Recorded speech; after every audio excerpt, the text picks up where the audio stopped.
Welcome back to another technical deep dive here in the debug zone. Today we're tackling a big question and breaking it down with insights from other users.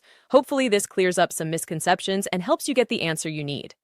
So buckle up, stay a little curious, and let's jump right in.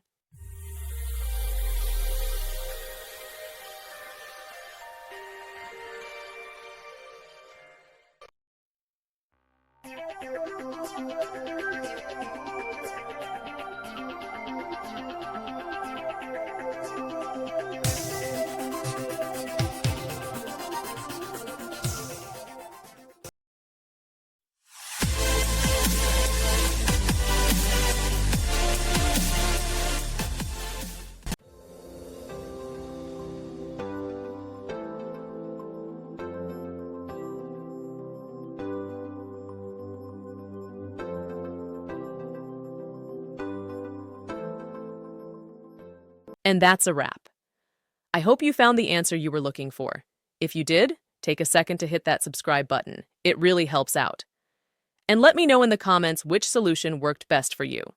See you next time in the debug zone.